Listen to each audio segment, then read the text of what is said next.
আসসালামু আলাইকুম ওরহমতুল্লাহি ওবারাকাতু।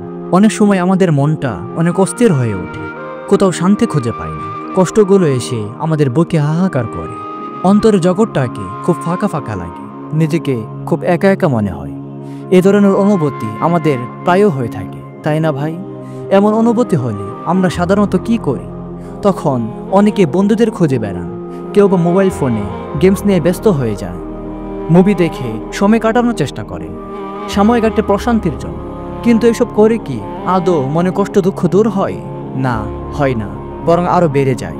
ভাই, আমাদের হাসিগুলো কৃত্রিম হাসি, আমাদের খুশিগুলো লোক দেখানো, আর আমরা আসলে মন থেকে হাসতে পারি না।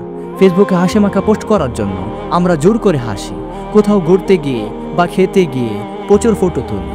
এই হাসি মাখা পোস্ট দিয়ে আমরা মানুষকে বোঝাতে চাই, দেখো আমরা কতটুকু সুখী। কিন্তু বাস্তবে কি আসলেই তাই? প্রিয় ভাই আমার, কথাগুলো মন দিয়ে শুনুন। আপনার অন্তর ক্ষুধার্ত হয়ে রয়েছে, তা নিয়ে কি আপনি কখনো ভেবেছেন? আমাদের যেমন ক্ষুধা লাগলে পেট ভরে খায়, তেমন আমাদের অন্তরেরও ক্ষুধা লাগে, কিন্তু তা নিয়ে আমরা কখনোই ভেবে দেখি না।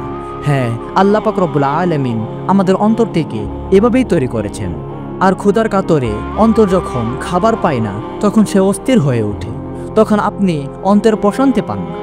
এখন আমাদের প্রশ্ন হলো, আমাদের অন্তরের খোরাক কি? প্রিয় ভাই আমার, অন্তরের খাবার হচ্ছে ঈমান ও আমল। যখন আমাদের অন্তরগুলো ঈমান ও আমল থেকে বিচ্ছিন্ন হয়ে যায়, তখন সেটি অস্থির হয়ে ওঠে। প্রিয় ভাই, আল্লাহর ইবাদত মুমিনের আত্মার খোরাক। যে অন্তরে খাবার সরবরাহ করা হবে না, সে অন্তর কখনো প্রশান্তি পাবে না। তাই তো প্রকৃত মুমিনরা আল্লাহর ইবাদতে সবসময় মগ্ন থাকেন। প্রিয় ভাই, আপনি যখন আল্লাহর ইবাদত ও জিকিরে মগ্ন থাকবেন, আপনার অন্তরে এমন একটি স্বাদ অনুভব করবেন যা আগে কখনো অনুভব করেননি।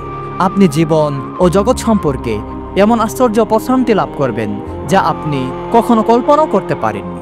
সুতরাং প্রিয় ভাই, এবার চলে আসুন। অস্থির এই মন নিয়ে অনেক গড়াগড়ি করেছেন, অশান্ত জীবনে অনেক কষ্ট পেয়েছেন।